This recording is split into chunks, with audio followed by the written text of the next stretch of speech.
our Mashav alumni for taking part and joining us this afternoon. We have with us some amazing panelists, but before we commence our discussion today, we would like to play a short welcome message from Ambassador Edna Schlein. She's the head of Mashav. Mashav is Israel Agency for International Development and Cooperation. And it's also Deputy Director General of the Ministry of Foreign Affairs. So bear with me for 2 seconds, and I'm just about to play her video.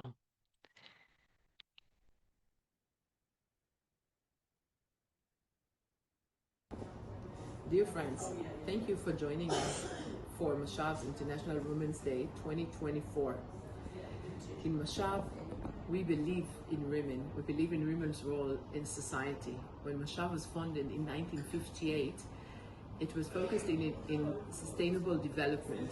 As you know, our founder, the late Golda, Israel's first female foreign minister, and then the first, until now, the only Israeli female prime minister, she believed in women's role in society, both politically and socially. Obviously, in order to achieve sustainable development, you need collaboration and cooperation involving all parts of society. Inclusivity is a key concept when we think of sustainable development.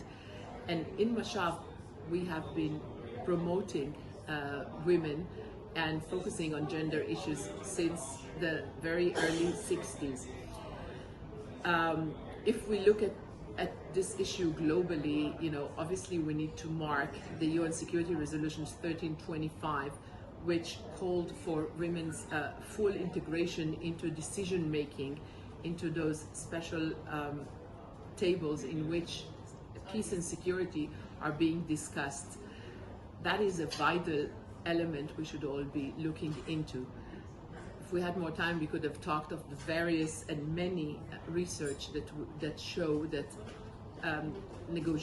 political negotiation is always by far and empirically much more successful if women are involved rather than an all-man exclusive kind of negotiation. But even when we speak of day-to-day life or of a country's development path, we should have everyone included. Inclusivity is the name of the game, and this is what we do in Mashav. This is what we believe in, and by joining us today, we are glad to share some of our views and methods and good practices with you, and I hope that would be beneficial for all of us in creating partnerships. Last but not least, it is impossible to speak of women and the International Women's Day of 2024 without mentioning the Israeli hostages in Gaza, among which we still have 14 women in captivity. There is no telling of their fate at this point. We hope that they are safe. We hope that they will come back soon, hopefully right now. And I would like to end this with a joint wish. I hope you will all join me, but wishing and praying that they will be home soon, that they will be well, and most of all, that they will be safe. Thank you so much.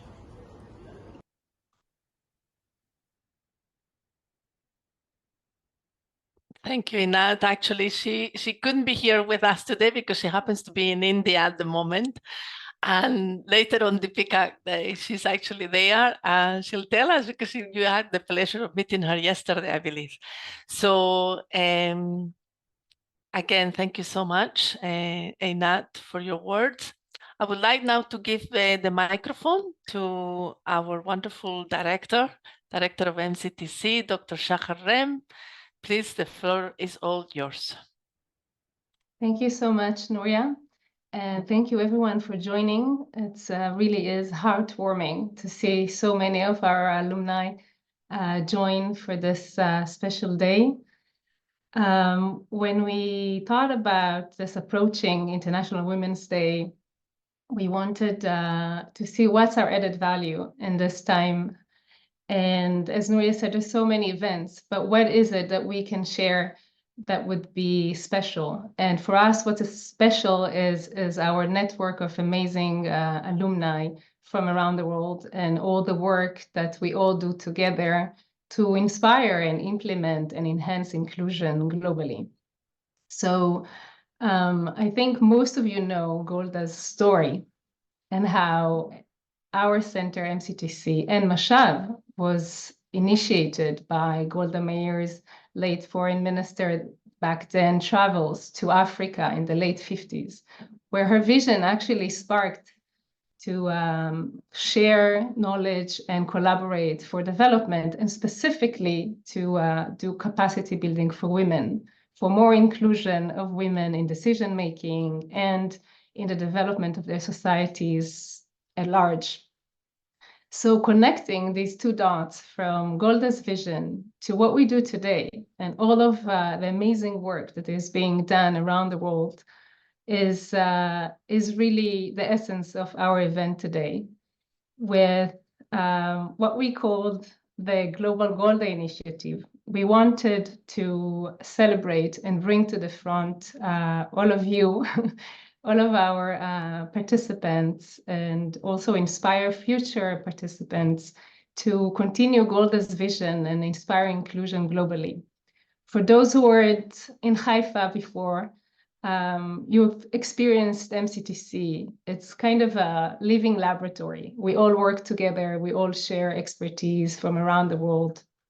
And we would like this event to be the focus for that, for sharing of knowledge. And this is why we're focusing on listening to experts also from Israel, but from around the globe, from all continents represented. So we are very, very excited to listen to all of your work. And before we do that, you'll also be watching a little surprise. And I'm not going to say anything about what the surprise is. I'm just going to say a hint. This is really the connection between Golda's vision and this almost historical work, right? Because we were initiated in 1961, and Israel of today that has to do with lots of innovation and technology. So this is coming up, and I'd like to join Ambassador Inat Schlein by mentioning our hostages. Hopefully, we'll see them back home very, very, very soon. So thank you all for joining, and have a fruitful and inspiring event. Thank you. Thank you, Shahar. So I'm going to present to you the actual creator of this amazing video. Her name is Shiran Lamdowski-Somek.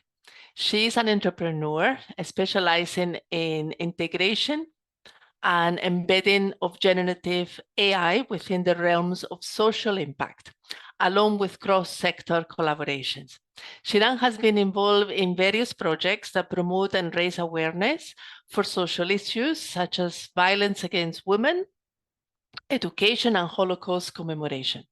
Some of these projects have even won international awards and have been presented at institutions like the United Nations and NATO. Today, she is the founder and leader of a consulting and innovation company called Generative AI for Good, and collaborates with tech companies, corporations, NGOs, and international organizations. So Shiran, thank you so much for being here with us today. The microphone is all yours. Thank you, Nuria. Thank you, Shachar. Thank you, everyone. And nice to meet you. So this was Golda, the AI Golda. And I would love to share with you about my journey, how I became involved with the AI and for what causes. And I would love to share with you the screen. And also, Shachar and Nuria, if it's okay for you, please let me know 2 minutes before I'm out of time, okay? Because if not, I can talk forever.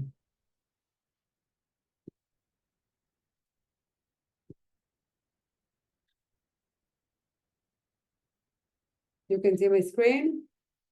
You can see the presentation. No. Try it once more. Yeah. Now, right?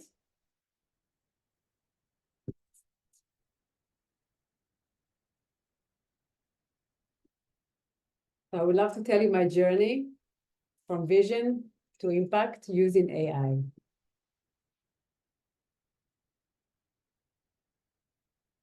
So I used to live a parallel life.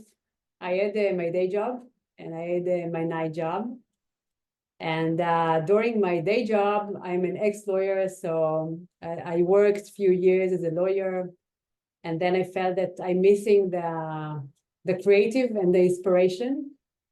So I decided to quit and establish a digital agency that we focus on children and tier 1 actresses in that domain. And it was a lot of creativity in this phase of my life. But I still was feeling that I was missing the innovation, the technology parts. And my next step was to join an innovation center for smart mobility. And in that point, it was dreamy job, because we used to work with cutting edge technologies and startup companies, and also with multinational corporates. So you probably recognize the logos here. And we built a commercial relationship between startups and those multinationals. And we had road shows around the world. We visited Japan and Sweden and Germany and the US. And we have a rooftop cocktails and stuff. So it was a great time back then. And also I had my night job. I used to volunteer. I started to provide legal advice to the poor, and then to support women at risk, and to be more precise, prostitutes. And that's what I did for so many years.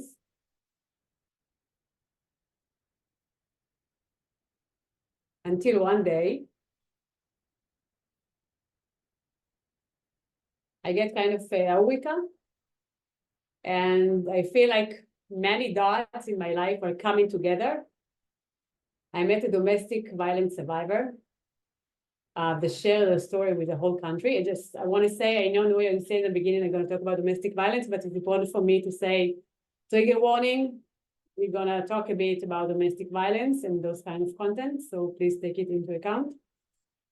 And so I met this amazing domestic violence survivor, and I saw that how by sharing her story, she dramatically increased awareness to domestic violence in Israel. And also there is a famous forum named Michal Sela Forum that encourages people to use technology for combating domestic violence.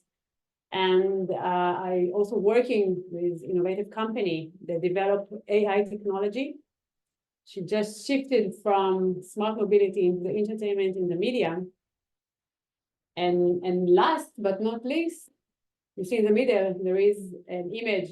This picture is me and my friends. We're friends for many years so far from school. And in one of our meetings, we had a nostalgic discussions about our ex. And today we are all very old. We have our own experience, but after we laugh and share some memories, but then we realized that each of us were in a dangerous relationship at least one time in our lives. And it was a shock. For me, it was a shock. And we didn't know it dangerous. We thought it's an adventure or experience was weird, but maybe everyone dealing with that. But it wasn't okay. And it was dangerous. And we didn't have the tools to understand the situation. And then I understand that if it can happen to us, it can happen to anyone. And the prevalence is very, very high. And I had all my dots in my head. And after I met the domestic violence survivor, it's all came to me, and the idea pumped into my head. And I thought about all the women just like me, they are not with us anymore because they were in a dangerous relationship, but they didn't escape on time. And I thought, what if we can hear their story from their own mouths? What if we can listen to their insight? What we as a society can learn of what's happened to them? And then I thought we can use the technology, the AI technology, to animate those women and let them tell their own stories, their chilling stories. But at that point, I wasn't sure if it was a genius idea or very crazy one. You know, it was 2.5 years ago. I didn't mention that, but it was like even more than 2.5 years ago. We launched, it was 3 years ago, a bit more. And it was before the hype of generative AI and before the hype of OpenAI and ChatGPT. And so I decided to talk to people, to the relevant people. So I discussed with a CEO of the tech company and friends of mine that was a partner in a media advertising firm, and also the CEO of the Michal Sela Forum. And luckily, they all loved my idea. And at that point, I decided I will quit my job and put all my efforts in this project. The one thing I knew that I can do it. The one thing I didn't know, how much complicated it will be, and also how it will change my life.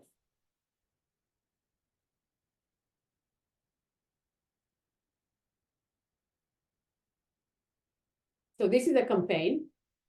I thought that this project might take 2-3 months. I will find some families, we create the script, use technology, and this is it. We can launch it and I will move forward to my next venture. But it took me around 9 months to put everything together and find the relevant partners. As you can see here also, there is 5 logos from 28 partners. Those are the main partners. And each of them from different domain. We have the private sector, the public, and the nonprofit. And also to find family, it wasn't that easy because we want to create a diverse campaign with each of them should be from different background. And we want to include a woman from the Arab community as well, because in Israel, 50% of the women that have been murdered are from the Arab community. So it was very, very important to involve one family that want to take part, but it was very, very difficult. It took me around 50% of my time. I put 50% my efforts to find the relevant family. But they say we cannot launch this campaign with no family from the Arab community because it makes no sense. And finally, after a lot of effort and you know, involve many people that support me, I could not do it by myself. We found relevant family. We found the relevant participants, and we launched the campaign. And we let each of them to tell their story from their own mouths.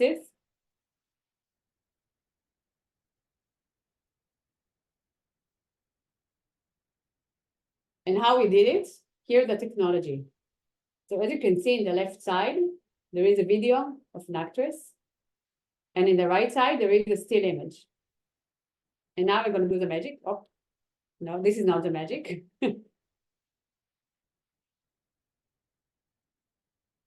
And here's come the magic.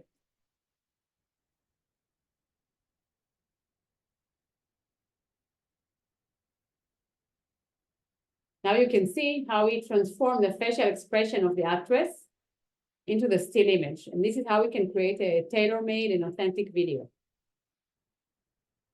And of course, it's come with a voice. We can add the voice in a different ways, like voice cloning, like what we did with Golda today, and an audio file or even dubbing.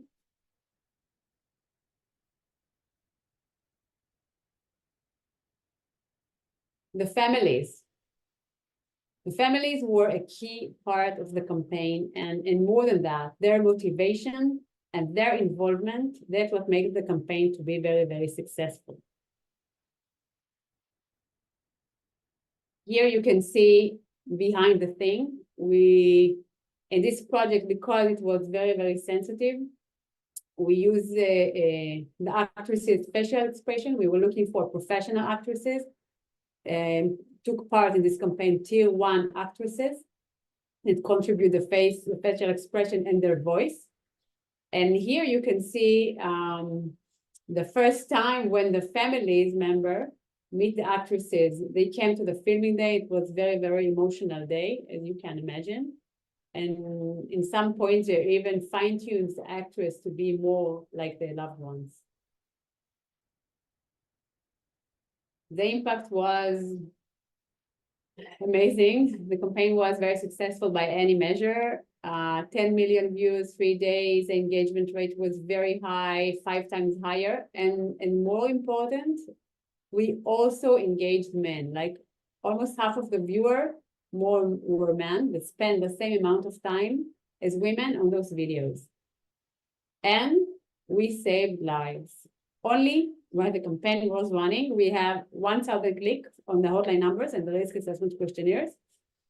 And also, and this was very surprising for me back then, we got direct inquiries for women and teenagers through social media, through the Facebook and the Instagram.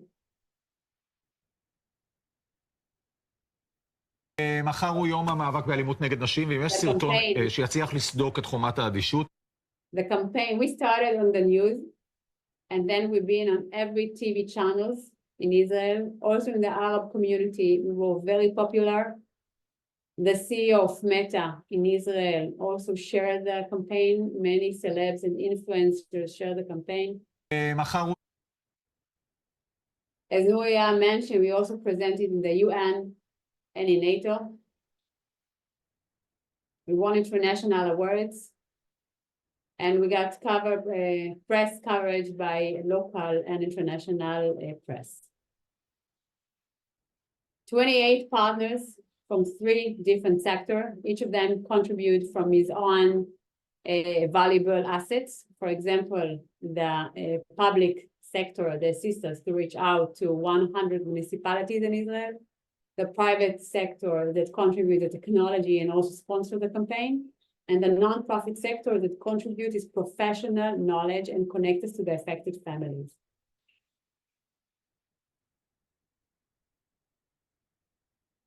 Today, the campaign is running on sessions about domestic violence in schools, and not only in schools, and also is a subject to research in the academia because of its success.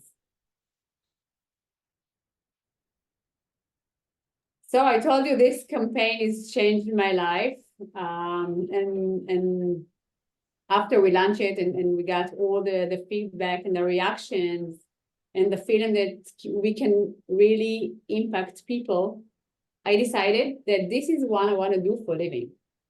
So at that point, my two phases, my parallel life, came together into one. And I decided that I want to continue and leverage this powerful technology, the generative AI, for doing good.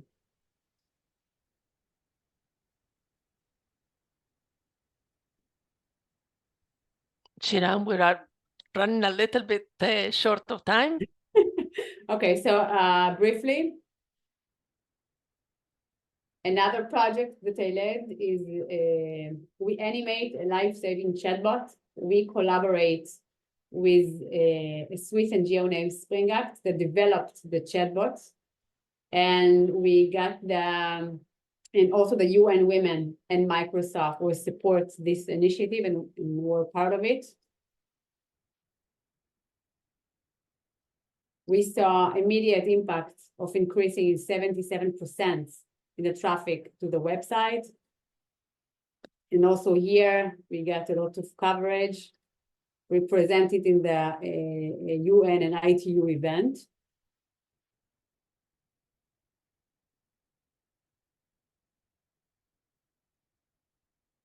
Last year, we brought straight from the pages of the history 10-0 from the Holocaust, men and women, and presented it in the main ceremony of the March of the Living in Auschwitz. It was very, very powerful. And when I think about today, after 7 October. I think this year, the March of the Living and all this will be very, very exciting, even more than last year. We did another project. We created an educational application for students before they're going to the travel to Poland, to Auschwitz. Engaging application. We did a very successful pilot in the Lochmei Ghettot Museum. We gathered together many students from all Israel, from different cities, different places, and we let them experience the application. They were looking for the right hero. We've been in the library, and we get them access to the book around them. They should choose the right hero and find the right quote of the hero, the original quote, and then they created their own video. Sometimes they even use their own voices. And this was very successful, both emotional and educational.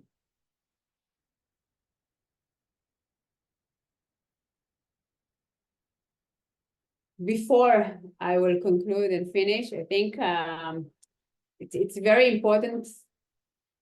It's very important thing in my experience, in my phase, in each project. It's kind of collaboration between the 3 different sectors, because as I mentioned, each of them bring his own unique experience and assets. And they all together created a synergy and contribute to the success of those projects. And here are some future projects that they are working on in a different domain.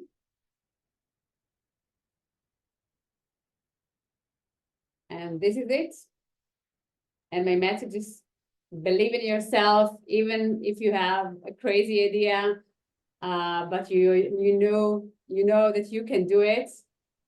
So at least you should try it and believe in yourself. Thank you. Thank you, Shiran. That was amazing. Thank you so much for sharing with us. I'm sure we'll have many questions from the rest of the panelists, even, not just from the participants themselves. So with your permission, I'm going to now introduce the rest of the speakers. These are all Mashav alumni, and all 4 are part of an amazing group of professionals. So let me introduce Deepika Trehan. She is a leadership mentor, CEO of Corporate Diva and the HOW Forum in India. Deepika actually attended one of our courses here in Haifa on innovations in women's health back in 2018. We also have with us Natalia Ponce de Leon. She is the president of the foundation that has her name, Natalia Ponce de Leon, from Colombia. And Natalia attended an international women's conference. It was titled Leading Women Making a Difference, and also took part in a course on combating gender-based violence back in, actually it was just last year. With us as well, we have our wonderful participant, John Demawe. He is an environmental and social safeguard analyst for the Rwanda Green Fund. And John attended also a course in mitigating climate change also last year. And finally, our wonderful Dr. Anastasia Christou. She is an innovation entrepreneur, design strategist for Gardens of the Future from the country of Cyprus. And Dr. Christou attended MCTC courses on social entrepreneurship, transforming an idea to a business, and also innovation roadmap, how to scale your startup in 2019. So thank you all for being here with us. I would like now to give the microphone to Deepika, and she's going to share a few slides with you too.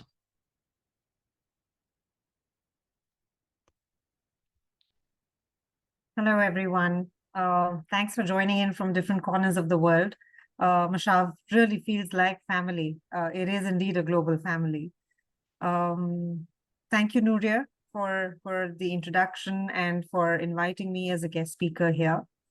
For just a little brief about my work and how did I get into this work.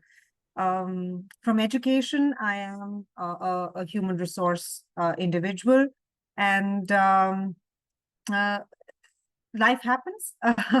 So I had to move countries, and that's when one realized that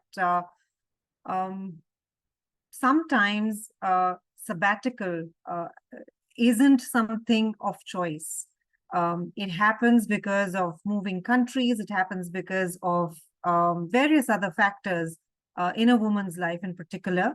And therefore, sabbatical also then contributes to so many of us women questioning our own identity, besides being capable and having aspirations of a professional career. And therefore, that was the gap I identified, that all women professionals who have aspirations, but for reasons undefined, have to let go of those aspirations or put them on a pause button. Where is the support ecosystem to nurture those ambitions? And that is from where the concept of the Health of Women Forum happened, because I myself went through a transformational journey in terms of health and well-being and realized that there is enough being spoken about health and fitness and nutrition and diet, but there isn't being enough spoken about well-being. How are you feeling today? What am I doing for myself today? How am I prioritizing myself today? And which led to interactions with a lot of women across organizations in the top global multinational corporates in India and outside of India. And while I was interacting with so many women, a stark reality hit me. And that was that while there were so many women professionals at the entry or mid-management level, they just seemed to disappear at the top management level. They just seemed to be very, very few of them in decision-making positions. And that got me, as a woman professional myself, it was like a wake-up call that where are the women? Why aren't we more of us in decision-making positions? And therefore, I deep dived into research, into understanding and analyzing diversity, equity, inclusion, and the gender gaps in the workforce.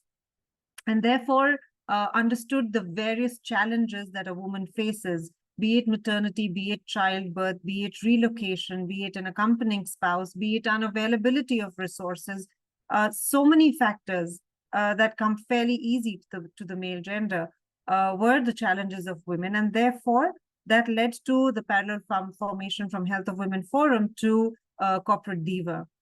Corporate Diva today bridges support and an ecosystem gap or a learning gap for women professionals through their entire professional life cycle. So right from women in university classrooms to aspiring women leaders, to women in boardrooms, to also women entrepreneurs and returning career women, we provide all kind of help, support, and skill development to help them navigate their professional aspirations and get onto a journey of enabling themselves to meet their aspirations. And therefore, my recent milestone has been, I got myself qualified as an independent board of director. And here in India, there's been a recent mandate for certain organizations who are crossing a certain number of business revenue to have a woman independent director on their board. And it's a beautiful phase to be in, because now is when we can have more of us, and I could just be the enabler to get more women in the boardroom, in making decision-making positions, therefore creating impact. That's about me. Next slide, please, Nuria. So a little about my Mashav journey. I went to Mashav in 2018, and that was the time when it was a lot to do with the Health of Women Forum, which is why I was there for the course on innovation in women's health, and parallelly working on Corporate Diva, focusing on women leadership development. And I think Mashav was a great learning experience in terms of collaboration, in terms of understanding, of course, the domain area better, understanding more innovation, interacting with people from across the globe, and so many more takeaways as a professional. Those were some takeaways that yesterday when I met Ambassador Inath, we were talking about, the impact of Mashav and how the ripple still carries forward. And it's just been an amazing experience. And therefore, I would encourage people to kind of be a part of the Mashav alumni, because it feels like family. It feels like a space where you gain knowledge, expertise, and you walk away with lifetime network, lifetime associations. Next slide, please. The more important aspect that Mashav brought together was that in that one training room, we were 26 countries, 26 different people, 26 different cultures, diversity, inclusion of thought, inclusion of mindset, collaboration. There was a lot of innovative thinking, cultural understanding. There was a lot of thought leadership that came together when we had to do projects, coming together. And what one realized was that one is not alone. We often think that this is my challenge, and probably don't speak up about that challenge because of the fact that I think that maybe it's just my challenge and nobody else might be facing that challenge. But when I interacted with the men and women from our batch, I realized that the depth of footprint may vary from country to country, from culture to culture, but there are still very, very similar challenges that we go through. There is gender discrimination. There is, like Shanath spoke about, domestic violence. So there are a lot of common threads that we all come across. And I think collectively, the voice just becomes louder. The voice just creates more impact. And along with that, understanding each other's cultures broadens our perspective as human beings in terms of embracing diversity and inclusion. Next slide, please. What led from there was the Corporate Diva team, then came the pandemic. And while there was so much of work that we were doing offline, the pandemic just put a pause button. And that's where the innovative thinking, the thought leadership threads from which I took from Mashav came into being. And we put together a global summit of women leadership and diversity, which brought together 12 countries, 6 sets of panel discussions, 21 experts, with almost 750 people logging in from across the globe. And happy to share that Nuria was a part of our panelists as well. And Mashav and MCTC came forward with all the support in terms of executing. The point that I'm trying to make here is that not to underestimate the connections, the network that you make while being a part of the Mashav family, because it's not that course, it's not that one training room, it's not the learnings, but it is the consistent community that you become a part of that supports you in times ahead as well. Next slide, please.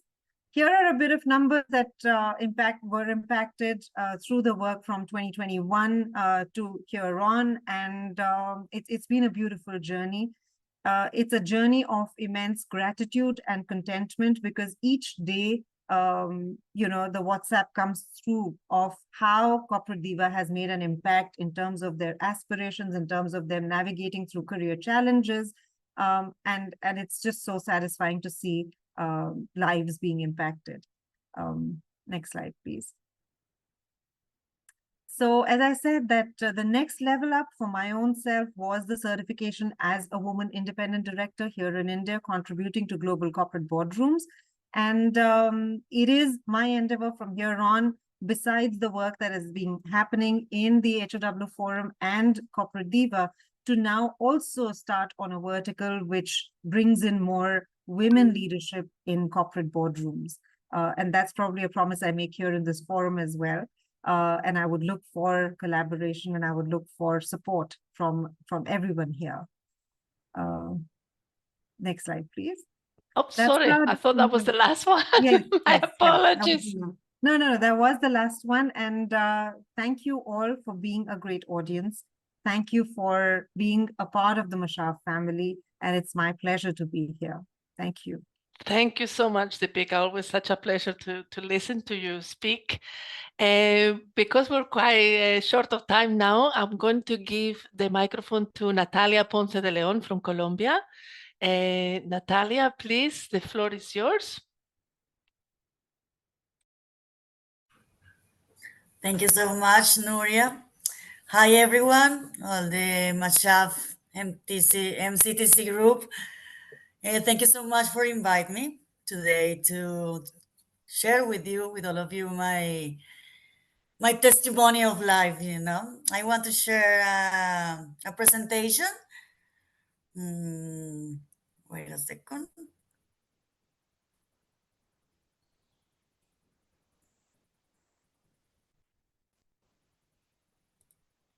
Are you watching my presentation? Yeah. Yes? No, we're not seeing it. No? Nope. You are co-host, so check again, because it's definitely, you've got the option. I think something is coming through now. There we go. Just put it on presentation mode and that's you. Yeah. Well, again, hello, everyone. I introduce myself. I'm Natalia Ponce de Leon. I was born in Bogota, Colombia in August 8, 1980. On the 27th of March, I was visiting my mom's house and I went to the door because the doorman called me and told me that an ex-boyfriend was waiting for me outside. And I went outside, and that's what happened to me that I want to share with you in this video.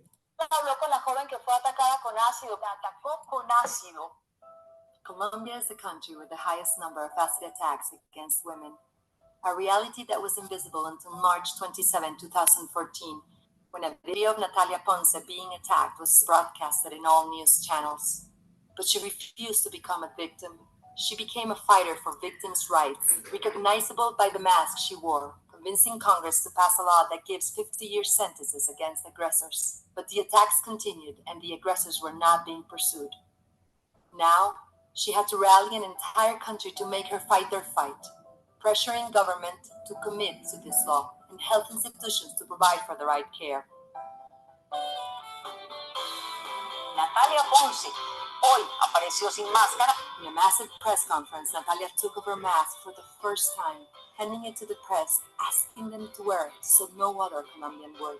And the press did just that, kicking off a massive PR movement.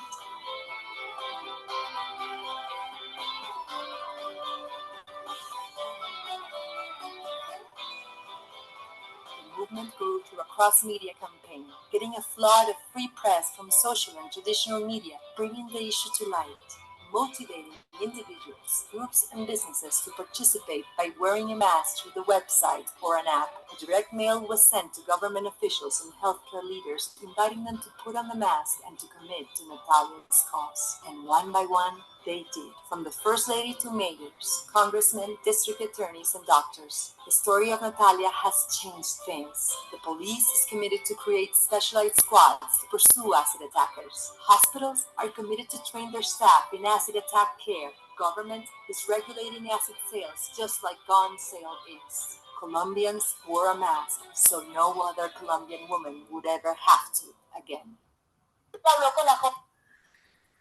And well, it's gonna be now 10 years since that moment. And I can assure that on the 27th of March 2014, I died and I reborn from the ashes. I start to, when I pass almost 3 months at the hospital, I've been having 39 surgeries to reconstruct all my face. But no, everything in these 10 years, it has been really, really bad. I've been learning the importance of the courage in our lives, to love ourselves, the importance to the transformation. It has been 10 years that I've been grow up spiritual, mental, physical, to learning that the importance of forgiveness, to move forward, to be constancy in the life. I've been doing all the things that doctors have been doing, that telling me to doing, and the courage to move forward.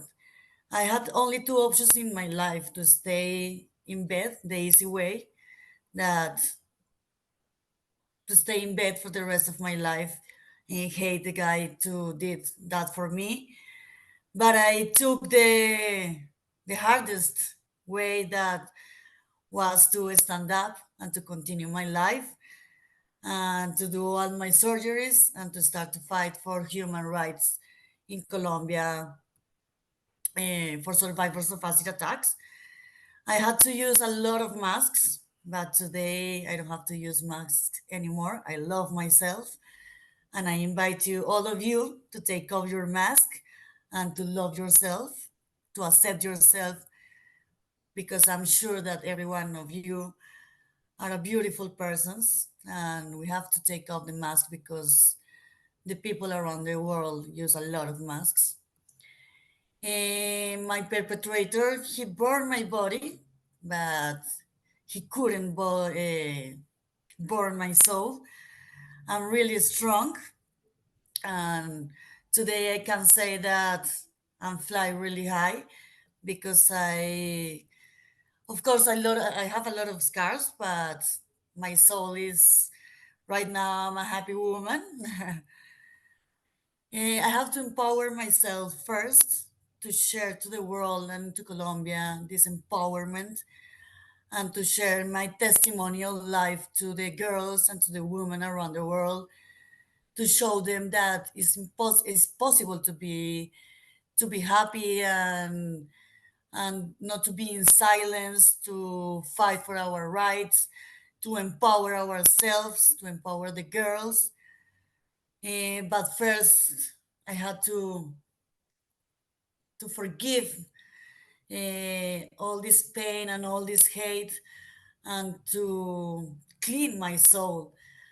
And now, pues, I share my testimony of life around the world, that is possible to reborn every day.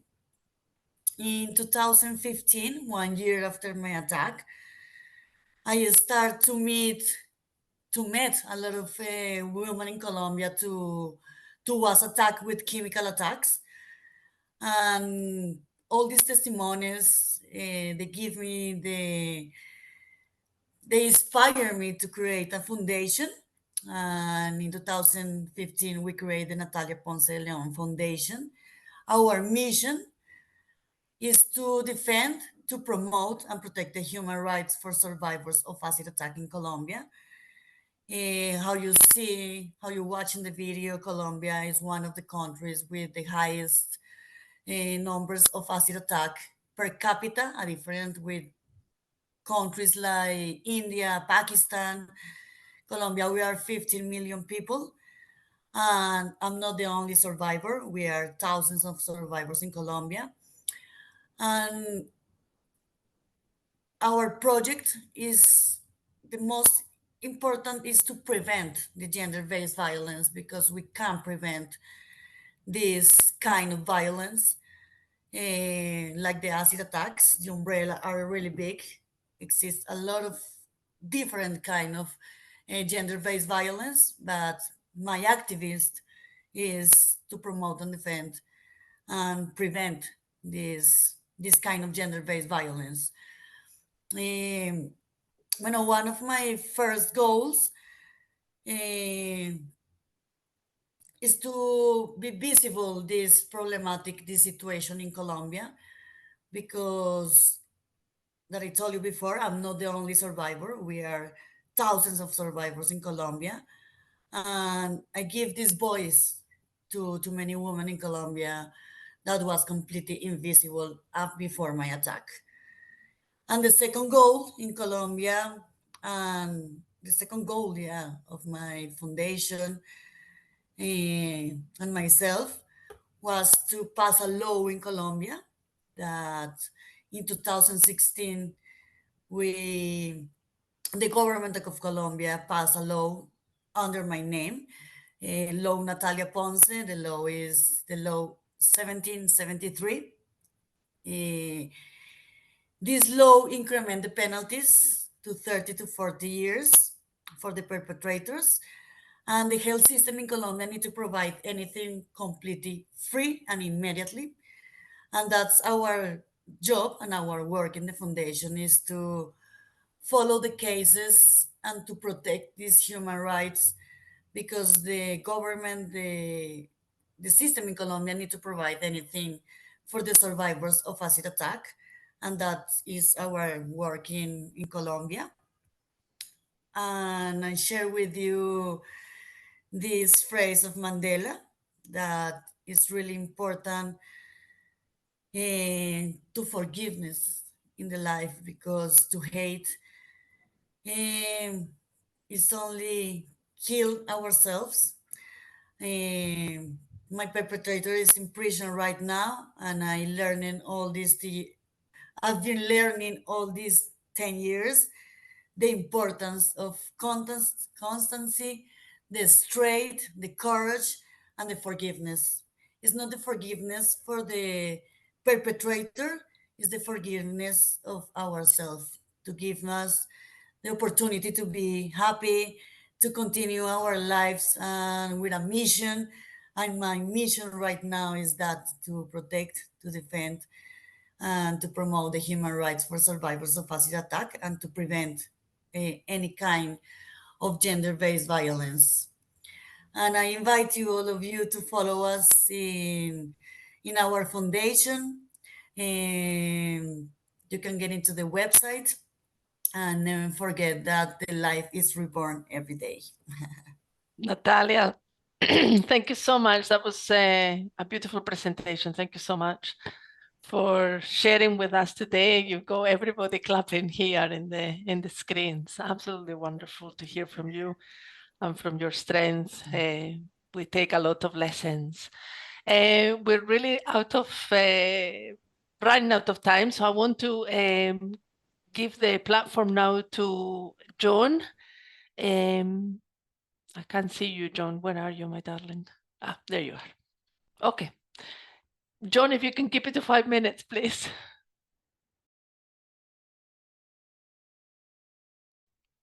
John, we can't hear you. Yes, can you hear me now? We can. Thank you, John. All right.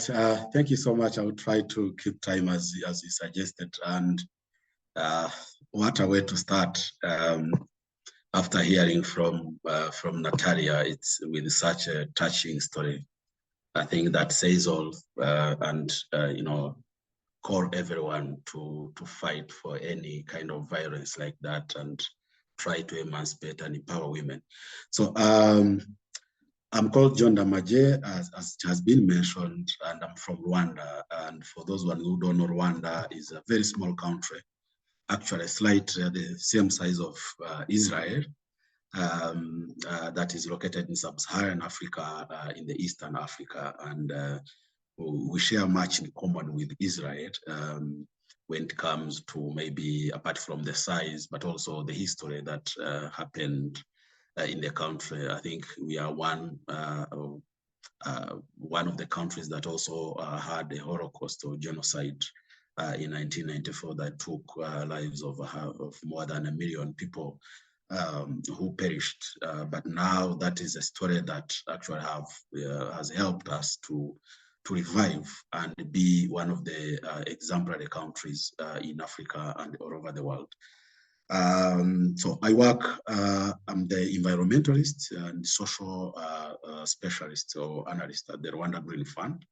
And I work for this institution, which is under the Ministry of Environment in Rwanda. And our core mandate is basically to mobilize, climate resources or finances across different donors in the world, and invest in the most environmental and sustainable projects in the country. And I lead a department on the environment and social safeguard, where part of my job is actually to ensure that environment and people are safeguarded by minimizing all the necessary risks and mitigate them as much as possible to ensure the sustainability. On the social aspect, basically what we do at our fund is to ensure mainstreaming and inclusion in the project that we support, starting from, in all the circles, starting from the initiation, the design, and even going down to the implementation. And this is where you consider gender aspects to ensure inclusion, be it in the beneficiaries at the beneficiary level, as well as the participation in the project implementation. So now I want to join as Mashav alumni, and this has been, I got an opportunity to participate in one of the trainings organized by Mashav in August 2023. And the topic was about, climate change and gender. And this was an invaluable opportunity for me, basically to deepen my knowledge, understanding of the intersections of these two aspects, the climate change and gender. And apart from the knowledge I got that is supporting me in my daily job at the Rwanda Green Fund, but this was actually an weavening experience of exchanging and sharing experience with my peer people from a diverse background across the whole continent. We were with people from Europe. I saw Tamara and other people from Latin America, Africa. So people coming all over the world and sharing experience on gender, like the way Natalia has been sharing us, and we could really pick some of the key message that would drive our daily work and behaviors towards empowering and ensuring inclusion in everything that we do. So I thank so much Mashav and the government of Israel for providing me that opportunity to be part of this an amazing training. Then I don't want to to dwell much on this, but just want to show you how, despite the history that I told you, Rwanda is now one of the leading countries in the world in terms of gender mainstreaming and empowerment. And this comes from different documents, visions of the country, starting from our constitution that ensure and recognize the complementarity and equal rights of men and women in everything. And when you go even to our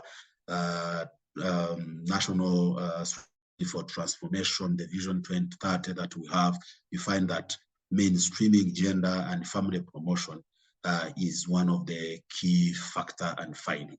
And as a result, now, as we speak, Rwanda is recognized as a leader in gender equality and women empowerment, whereby 60% of our parliamentarians, people in the parliament, are women, and 50% of the cabinet, the ministers and whatever, are women. So this is one of the key examples, and that shows that women and gender as well as inclusion is vital for our leadership.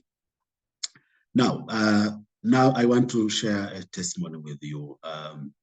Looking at how the government has been supporting in ensuring inclusion, and how I came up. I came to be the most gender responsive advocate, be it at my organization as well as outside work. And I wrote this from my mom, who is my hero. When I grew up in a family of 12, 6 girls and 6 boys. So this was a very big family, and my mom told me this story and moved me a lot. By the time when mom got married at the age of 16, she was very young by then, and that was the culture. And by then, women were regarded as, housekeepers and children caretakers. So they were deprived of any rights to do with education or to do with, starting, their own business. They had to be home and take care of the family. So the boys are the one who were supposed to go to school and do other, development work. So here came a chance when one of my aunties, is my auntie, who is a sister to my mom. By then, he got a chance to be outside, Africa. She was living in the US. So when she came to visit mom, she found mom with these little children. By then, they were 6 and 4 were girls. And the culture was like, these girls, we again, have to take care of the house, and they have to get married at the early stages so that my dad can get the dowry. By then it was cows. So the more my dad was producing girls, he was only counting on how many cows am I going to get from these girls. So there was nothing to do with education. And this aunt came and told mom that whatever you have to do, these children of yours, these girls should not be like you, because this is so tiresome for you. She looked at how she was struggling, looking for food and preparing for everything at home.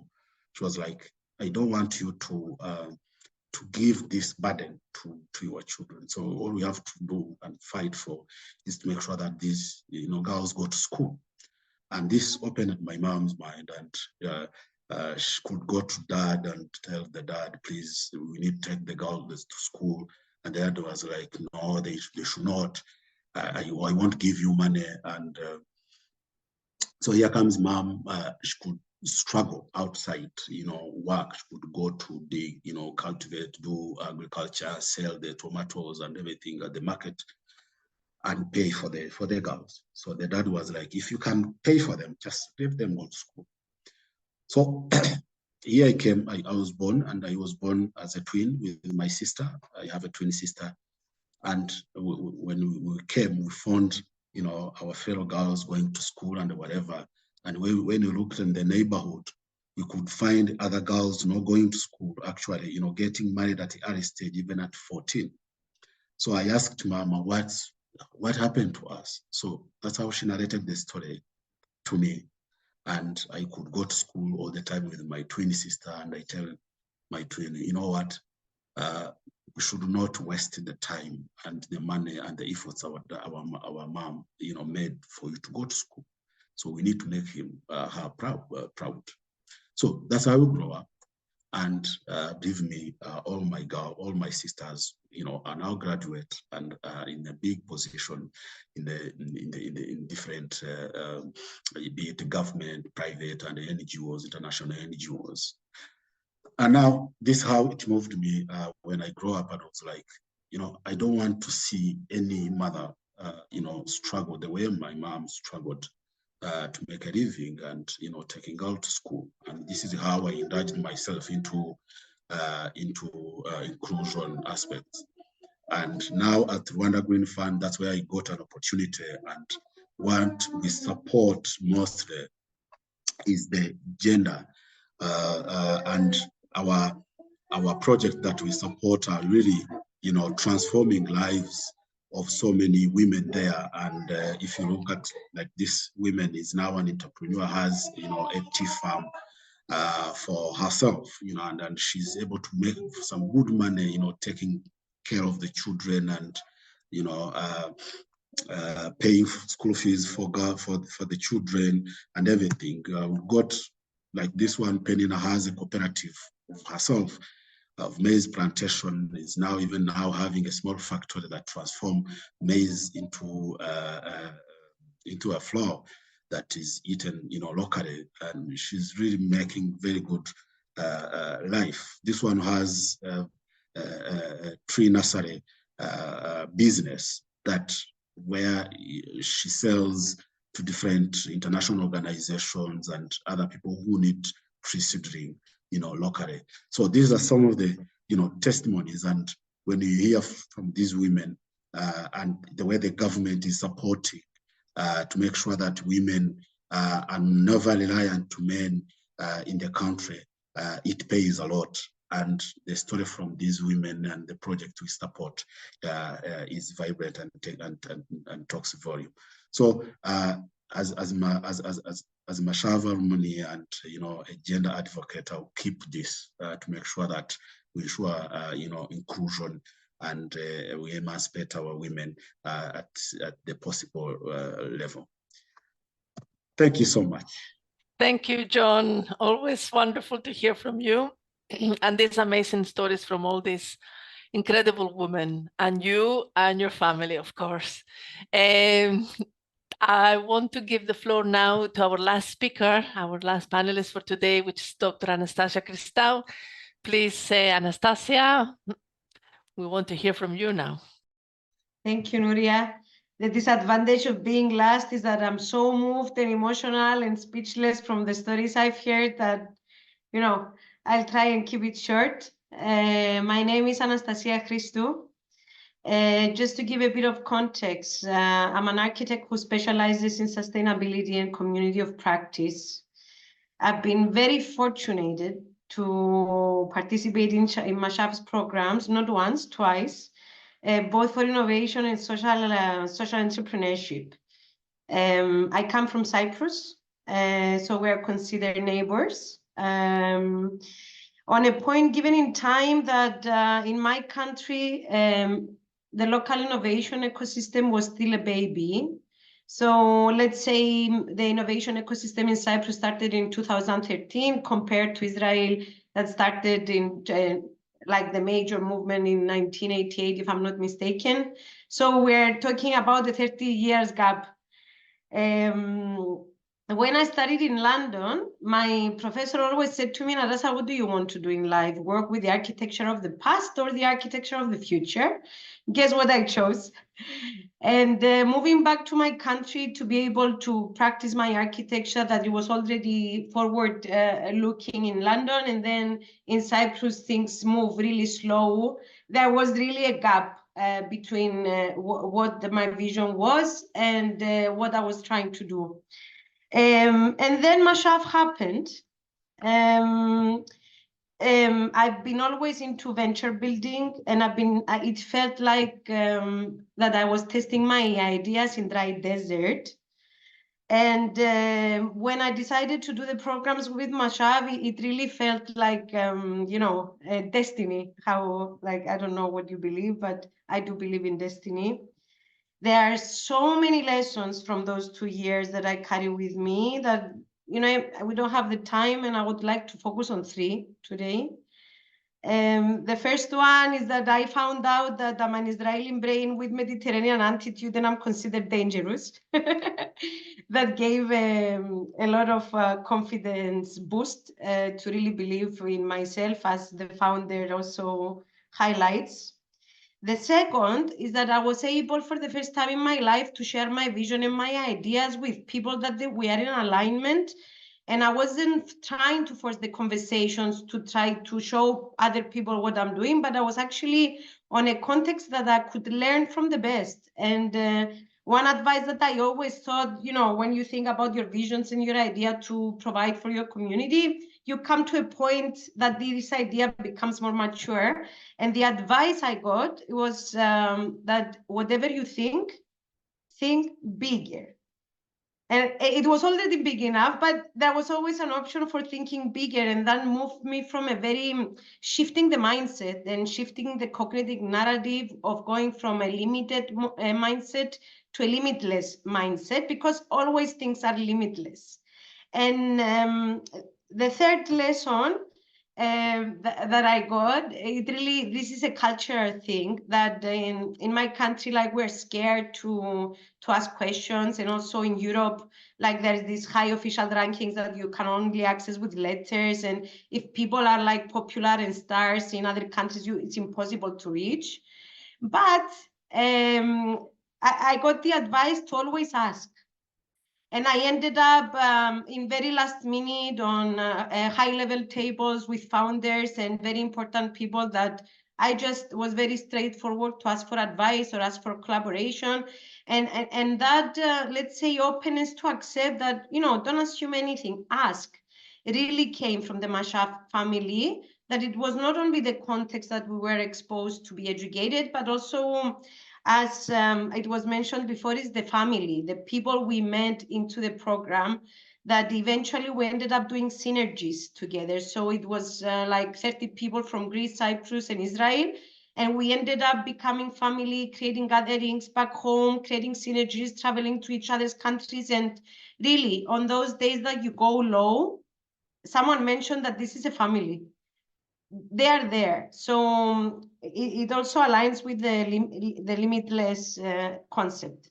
I want to conclude because I know we are running very late. So for me, the lessons and the values that I gained in 2019, it became a compass, and a compass is something you carry on a lifelong. It's not just for a day. And I officially tell you that the vision I shared back in Israel became alive. I owe my new venture, the baby, it's a baby born in Mashaf. The organization is called Gardens of the Future. It's a community organization specializing in community of practice, and it was founded in 2020.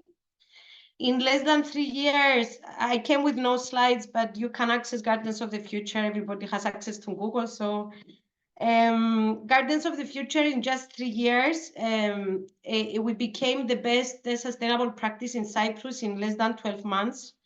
We transformed an abandoned space that it was empty and closed for 50 years after the war we had in Cyprus in 1974. And we gathered with some other people and we decided to collectively transform the space and show a bottom-up approach to how we want to see our country.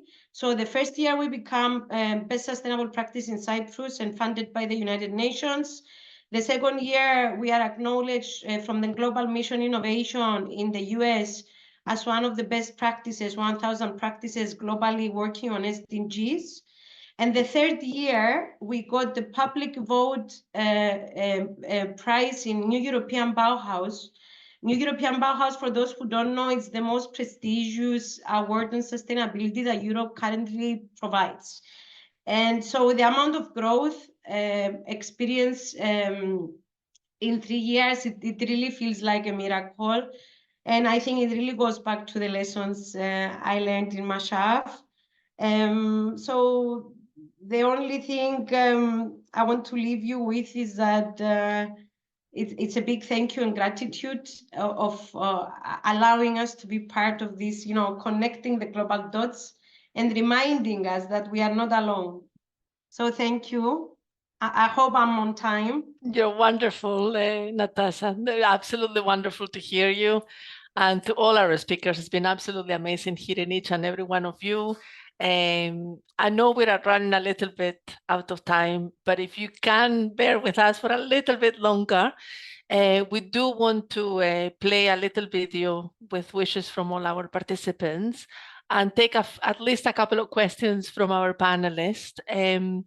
And I think because all our speakers are leaders in their own fields, I think I will pose a question to all of you girls, where are your assumptions and biases that you have experienced as female leaders? And any of you that want to answer, you're welcome to open the microphone. Maybe Deepika, you want to start? Yeah, I'll be happy. The question definitely is very close to my heart. There are numerous biases that one comes across. I think women, the biggest bias in a masculine corporate culture world that we live in is it is perceived that woman's nurturing ability is a sense of her weakness, is a sense of her being very emotional. But I think the pandemic has proven yet again globally that empathy, nurturing is the biggest strength that binds people together. And I'm proud to be a woman, to have those elements within me, and I congratulate so many other women to have the nurturing abilities. So this is a bias that one comes across next time. In fact, I actually run a cohort called Lead Like a Woman, which focuses on leading, owning your own feminine elements and bringing them to the table to display leadership. Thank you, Deepika. Natasha, you want to add on anything to that question? Sorry, we can't hear you. Can we repeat again the question just to make Yeah, sure? the question is what are your assumptions and biases that you actually have experienced as a woman? The bias. Mm-hmm. The bias I'm experiencing as a woman. It's a question I get a lot, actually.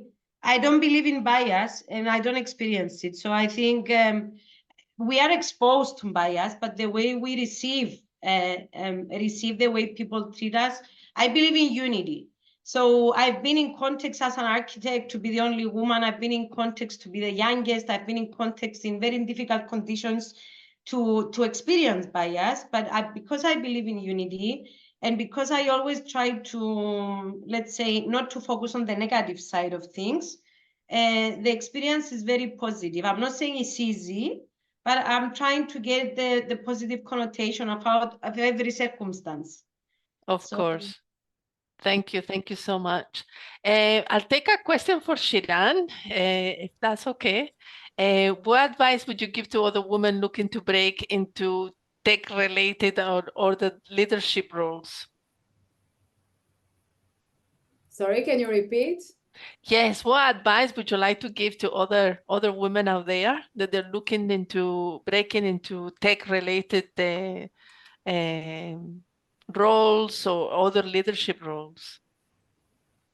I think it's a very important question. You know, from my experience, I was a VP in a tech company, and I was the only women around the table, around the other VCs. And for my experience, or it's my own biases probably, I remember the feeling that I know we are all equal and we are always in the membership position, but sometimes, you know, when even the physical differences between us, you know, when they are all the same, came from the military service and also big and tall and so on. And when we were sitting around the table, I should remind myself that also I have my own voice, and it's also very, very important. Like they are the all echo chambers of themselves, right? They are looking the same, they are talking the same, but I'm the different voice. I have my own voice, my own phase, and this what we should remember, because our unique voice, and it's related to what the two colleagues before me said, my own voice, it's our advantage in the end. This is our superpower, not to be as the same the other echo chambers. This diversity is very, very important, and we should remember this. Thank you, Shiran. Thank you so much. And Natalia, a quick question for you. What would be your advice to someone that is inspired to make a positive change? You made a huge impact in your country, and obviously we've seen all the comments in the chat from the audience about your own personal experience. But what would be your advice to someone that really wants to make another positive impact in society? Where to begin? Bueno, thank you so much for all the beautiful messages. All this love just gave me every day my strength to continue my fight and my activism. And I have a beautiful message that I wrote to you. And my message today is that I invite to all of you to take these 3 words, that is the courage, the strength, and the constancy and the forgiveness that is really important. And take all these words and use them in order you will willing to use to them. As a woman, I feel moved by all the other victims of this kind of attacks. Also, I feel moved to see that as a woman, we have developed our sense of resilience to maximums. We have accomplished rights, innovations, offices, and administrations. In so many fields, women help the communities to improve their life standards. It's our task to honor what others have accomplished for us and to acknowledge the privileged position we are in. We live now in a world with rights for everyone because others haven't cleared this path for us with their own courage. We have nothing left but to clear the future path for the future, to have the courage to, no matter how thought situations are, we can reach more. Not for me or for you, for the generations to come. We gather here today because it's our duty to keep working for those that are not on earth yet, but we will soon. It's our task to keep the future bright. Thank you so much. Thank you, Natalia. Beautifully put. Absolutely beautifully put. And I think I'd like to finish with a question for our man in the room, for John. And I'd like to hear from you as to what would be your advice to young men that they are looking to make a difference in supporting women and women's initiatives. John, are you here with us? I'm not sure if he actually is here with us. John, can you hear me? I can't see him. Maybe he's actually dropped for a second. It's not the first time that we have a problem with internet connection. So what we'll do is, first of all, thank you so much all for taking part in today's discussion and for being here with us. I'm going to play a beautiful video that we've got from our Mashava alumni in the meantime while John gets back in, okay? So bear with me for a second. I'll play the video and then hopefully if John is back, we'll ask him the question.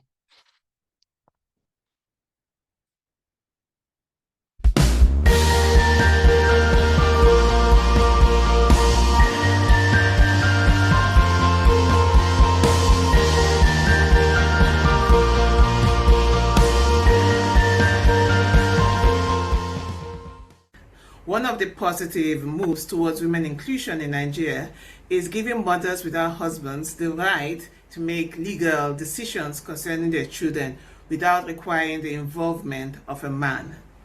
This includes decisions around where to school, where to live, and most importantly, the ability to travel with their children out of the country without requiring permission from a male figure.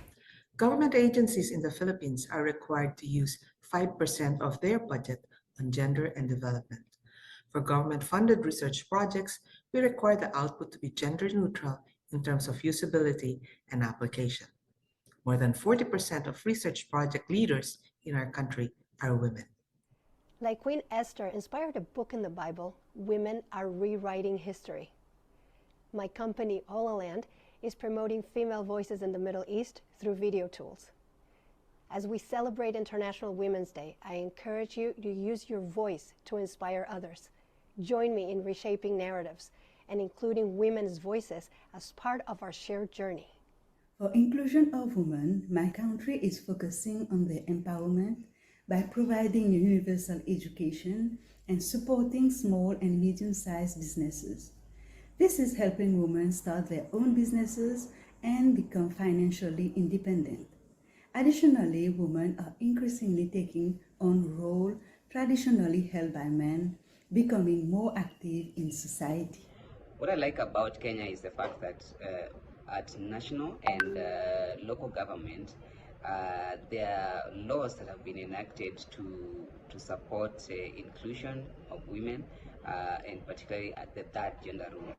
In celebrating this year's International Women's Day, I am happy to note that the Kenyan government continues to fund affirmative action groups, that is the women, persons with disabilities, and the young people with economic empowerment grants to enable them change their economic fortunes in the urban and the rural areas in Kenya. I want to talk about the important program in our company named the Female Mentoring Program. It was launched in 2021 too, and the elements they are our ESG agenda.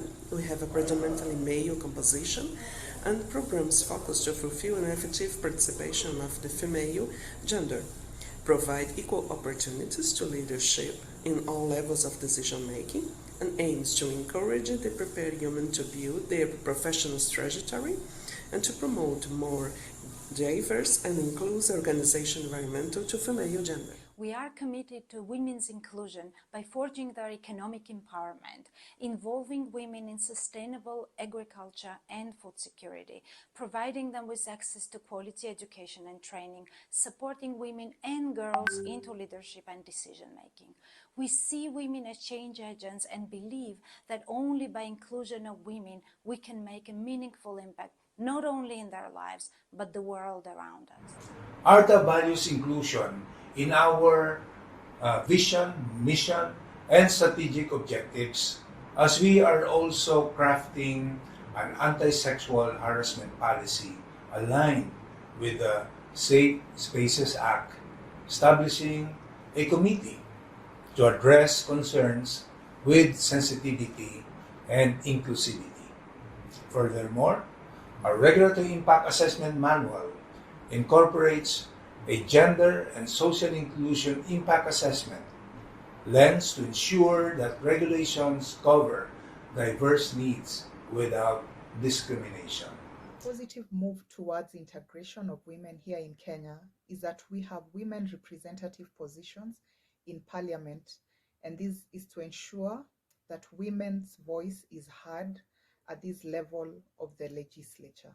Shalom, desde Guatemala. Mi nombre es Claudia Cuyún. En el año 2018 gané la beca Innovación de la Salud de la Mujer y a partir de ese momento he divulgado a través de los medios de comunicación temas de salud mental. Inauguré un programa Innovación de la Salud y he estado trabajando en la erradicación de la violencia contra niños, niñas y adolescentes. He publicado mi primer libro, Agridulces Desafíos de la Familia Ensamblada. Muchas gracias, Israel, por la oportunidad de crecer y de compartir. In Ghana, I was the immediate past director of the Center for Gender Research, Advocacy and Documentation of the University of Cape Coast. And in that capacity, we did a lot to bring women on board. We did a lot in terms of inclusivity and diversity to bring women and other marginalized groups in. I belong to the indigenous cultural communities in the Cordillera, and I've been working with the indigenous peoples by providing economic opportunities to the poorest of the poor communities through agricultural livelihood. In this world of hard economic challenges, a new beacon of empowerment emerges for women of all classes. In 2015, I was able to be a beneficiary of the International Training for Women in Sustainable Development that was held at the Golda Institute at Haifa in Israel. I was able to come back home and serve as a member of our county assembly, and I thank God for this opportunity and the tools that I was equipped with.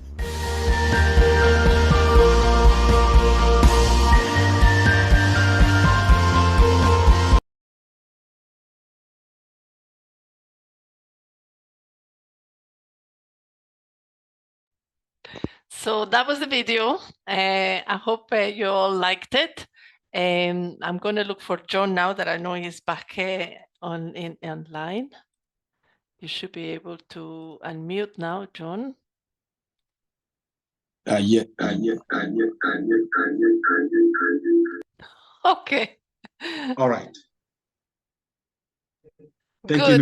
You, I don't know if you were able to hear my question earlier on because we wanted No, if you can repeat it again, please. Okay, so we wanted to finish today with a voice from a man regarding how to inspire other men to support women-led activities and supporting activities for women. Thank you so much. I think what I would give as an advice to other, men who are looking to make a difference to support women is, first of all, take action, actually get involved in initiative and organizations that promote gender equality and support women's rights. This would actually help. And another thing is to always be a voice and support women-owned business wherever possible, and prioritize, purchasing their products and services, and make awareness to the world for their business, so that it can, contribute to their economic empowerment. And lastly, what I would give as an advice is to engage other men, actually, be a voice for other men to come, encourage them to join you in supporting the Women Initiative, challenging gender stereotypes, and actually foster conversation that creates space where, men can discuss and address issues of masculinity and gender equality. So this will be my, kind of advice to other, men who are out there, willing to support women initiative, and as well as emancipation of women in the world. Thank you. Thank you, John. Thank you so much. And thank you to all our panelists today. Shahar, please, the microphone is yours. Thank you, Nuria. So I'd like to first say toda, a huge, huge thank you, toda rabba, to all of you for engaging and participating today, for all of our speakers, and for everyone in the video from around the world.